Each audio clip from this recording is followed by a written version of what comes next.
দর্শক, এই যে দেখতে পাচ্ছেন ব্যারিস্টার শাহরিয়ার, ইনি হচ্ছেন পাকিস্তানি হায়না আর নেরিকুত্তার জন্ম দেওয়া একটা রাজাকার। ইনি কি বলছে শুনুন। ৭১ সালে কোনোদিন এদের স্বাধীন হয়নি।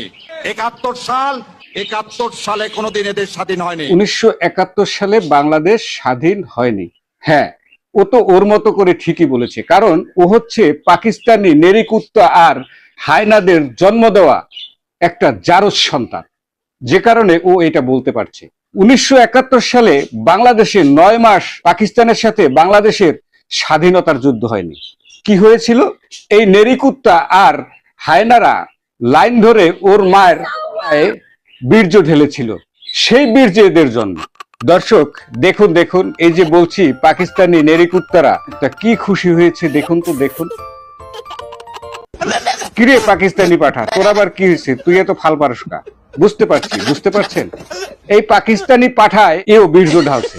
এখন আপনারা বুঝতেই পারছেন, একটা রাজাকার জন্ম নিতে হাজার হাজার পাকিস্তানি হায়না, নেরিকুত্তা আর পাঠার বীর্যে একটা রাজাকারের জন্ম হয়। এরা হচ্ছে সেই রাজাকার যারা দেশটাকে খাবলে খাবলে খেয়ে ধ্বংস করে দিচ্ছে, উগ্রবাদ আর মৌলবাদের সৃষ্টি করছে। দর্শক, আমার কথা হচ্ছে, বাংলাদেশে কি মুক্তিযুদ্ধের সন্তানরা এখনো বেঁচে নেই? এরা যেসব জায়গায় গিয়ে এইসব বক্তৃতা দেয়, তখন এদেরকে ধরে ঘাড় ধাক্কা দিয়ে এই দেশ থেকে বের করে দেওয়া উচিত।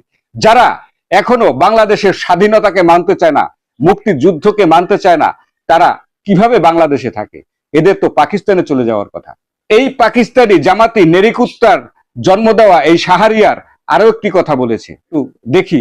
প্রখ্যাত কলামিস্ট সাংবাদিক আজিজ ভাইয়ের মুখে। আমি একটা ইউটিউবে দেখলাম, শাহরিয়ার ভাই বলতেছে যে মাদ্রাসা মক্তবে যেসব বলৎকার করা হয়, ধর্ষণ করা হয়, ১২ রাকাত নামাজ পড়লেই এটা পাপ মোচন হয়। আচ্ছা, আব্দুল্লাহ মোহাম্মদ তাহের, তিনি তো জামাতের নায়েবে আমির, তিনি তো বলছেন ধর্ষণের পরকীয়া করা উত্তম। এগুলো তো বলছে না, বললে খুবই নিন্দনীয়। শোনেন, এই যে মাদ্রাসা মক্তবে এখন বলৎকার, রেপ, এগুলো মহামারী আকার ধারণ করে গেছে, এবং জামাত এটার ব্যাপারে কোনো কথা বলে না, তো কথা বলতেছে না, তো জামাতের লিডারশিপ থেকে কোনো কথাই বলতেছে না। যেমন ধরেন চাঁদাবাজির অভিযোগ আছে, হ্যাঁ চাঁদাবাজি, মহামারী, বলৎকার তো এখন সবচেয়ে টপ বোতল বাংলাদেশে। বলৎকার এবং আপনার রেপ করা, ধর্ষণ করা, এটা একটা মহামারী আকার ধারণ করে গেছে। দর্শক, এখন আপনারাই বিচার করেন, এইসব পাকিস্তানি নেরিকুত্তার জাতেরা এই দেশটাকে কি বানাতে চাচ্ছে। ধর্মের নামে ধর্মকে ব্যবহার করে ধর্মের তকমা লাগিয়ে দেশটাকে একটি জঙ্গি অসভ্য রাষ্ট্রে পরিণত করতে চাচ্ছে। এদেরকে বাংলাদেশ সরকার কেন এখনো এই বাংলাদেশের এদেরকে পুষছে? ঝাড়ু পেটা করে এই দেশ থেকে পাকিস্তানি নেরিকুত্তার দেশে অসভ্যদের কাছে পাঠিয়ে দেওয়া উচিত।